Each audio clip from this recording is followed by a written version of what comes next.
were unable to attend our open house today, we put together this informative video for you so you can see all of the exciting technology that we're introducing. Let's go inside. Hi, I'm Gabrielle with Creaform, and this is the new GoScan 3D Spark. So we're going to see it in action. As you can see, it's all in one line. We have 3 cameras instead of the 2 that we had before, the projection, the color, and then now we also have lights on the outside and right here so you can see your distance. And you have not only buttons on the left, but also on the right that mimic the same thing. Rubber stops as before, and these cables can be switched out for the same cables as your Max Shot or your Handyscan Black. So let's go ahead and get started. So I'm going to just find a little spot where I was already scanning here.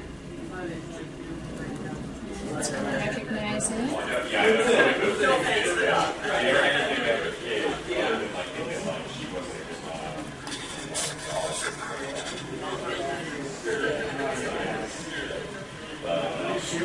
So what you're seeing here on the screen is the laser lines.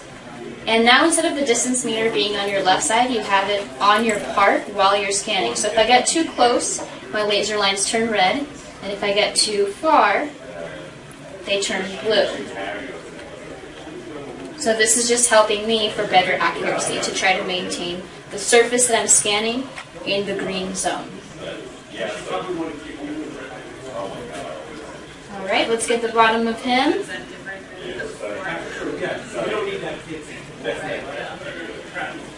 Just doing a quick scan to get the general idea that it can be done really quickly. And right now we're scanning at a 1 millimeter resolution. That means that the sizes of every triangle that creates the surface of this snowman is 1 millimeter in size. So let's go ahead and stop that, and it's already done. And there we go.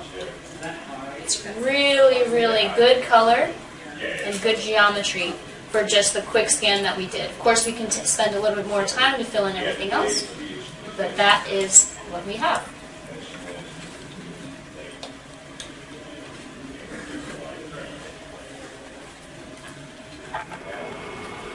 And here we have our Center 1 centering oven for post-processing 3D printed parts of our Mark Forge Metal X printer.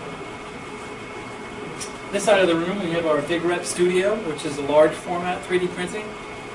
Over here on the table we have several examples of parts that were printed on the Big Rep. So the Big Rep will use plastic material, FDM technology, PLA, Pro HG, which is an ABS-like material, and we have a 1 meter by half meter by half meter build size, so we can make fairly large parts at very reasonable pricing. Here on this side of the room, we have our Mark Forge Metal X 3D printer, currently printing in stainless steel with other materials on the way. Immediately to my right, we have our desktop series. We have available nylon as well as onyx, which is chopped carbon fiber filled nylon, and we can additionally reinforce those parts with continuous fibers such as carbon, Kevlar, fiberglass. On the far right, we have our X7 composite 3D printer, also available with nylon and onyx and continuous fiber rate.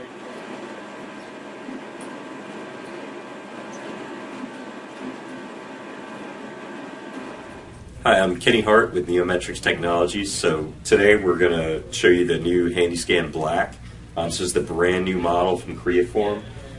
It's a little bit of a boost from its predecessor, and then we now have 11 laser lines versus the 7 the old one had.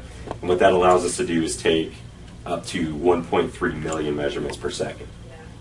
So we're going to scan this part right here. Now with this model we've got much higher resolution, and we can actually achieve an accuracy of 9/10 of an inch over the surface of this part. And what they've done as well on the back of the scanner is we've added some more function buttons here. So just on the back of the scanner, I can change my shutter speed for my surface acquisition. I can change the resolution and my physical scan area just by going into the menu right here. So all the functionalities on the back of the scanner now, no more back and forth between the scanner and the laptop. Once we're finished up with the scan, I'm going to go ahead and finish this here. We've, just like the old Handyscan, we brought over the single line mode. I'm going to zoom in. So this lets us get into real tight areas, holes, things like that. Once you're done scanning, what's very unique about this scanner is we are a direct to mesh scan now. So there's no more mesh processing time. What you have here in that 1 second is the final mesh that you're ready to export.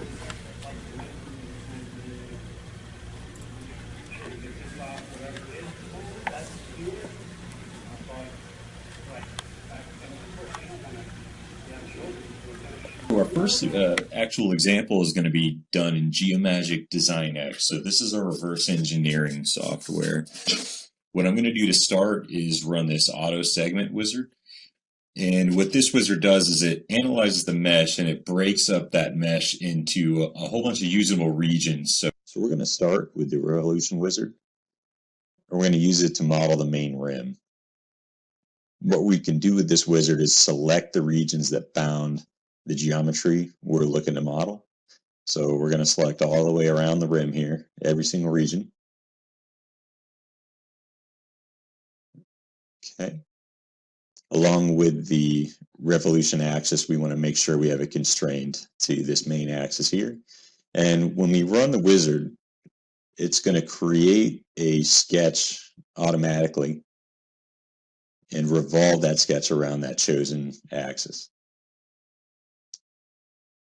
And you see, just like that, we've got the rim modeled. And what is nice as well with Design X is we do have the ability to go back and edit the sketch and the revolve if we need to tweak things a little later.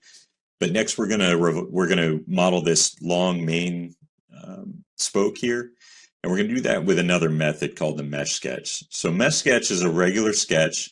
We're gonna select this plane. And what this plane is going to do is bisect the mesh and give us a profile which we can trace essentially. Reference polyline. Now the bottom, this little cutout is a pocket. That's going to cause us a little bit of a problem, but we'll fix that here in just a minute. We'll start by sketching the top profile, which we can do with our sketch entities here. All right, now that we've got everything sketched up, we're going to close our boundary here. Exit our sketch and create a standard revolve. But we're not going to revolve it all the way. We're just going to do it part way, just so it bounds, just so it extends outside of the boundaries of the spoke here. All right, that looks about right. Okay, and now we're going to actually create some surfaces to trim that back. So I've used the mesh sketch function to create all these sections off camera to cut the center portion out of this revolve, and that'll make up the body of our spoke. And there's our spoke. It looks pretty nice. Everything's overlaid really nice with the scan. Now we just need to add a few fillets, and that should just about do it. So that looks pretty nice. We'll go ahead and move on to the next feature. So now what we have left to do is create our second two spokes. I'm suspecting these are mirror images of each other, so we'll find that out here once we create one and I mirror it over to see if it matches. We're going to do this one a little bit differently. Instead of creating lofts, I'm going to use Design X's mesh fit surface feature. Now if we take that and mirror it across this plane, we can see that it's extremely close. So for design intent purposes, we'll go ahead and use that as a mirrored part. We'll revolve our hub here, and then make a circular pattern with this surface I made for the lug bolt cutout and our three spokes around the center vector of the wheel. There we go. So we've got all of our features ready to go. With one single CAD file, we can continue with the last steps of our modeling. To begin, we'll cut out the pattern bolt recess cutouts, I should say. So we'll cut those out in the main body here. And then we'll hide those, and what we're going to do next is use those same cutouts to create a mesh sketch on the inner portion that makes the actual through holes for the bolts. Sketch.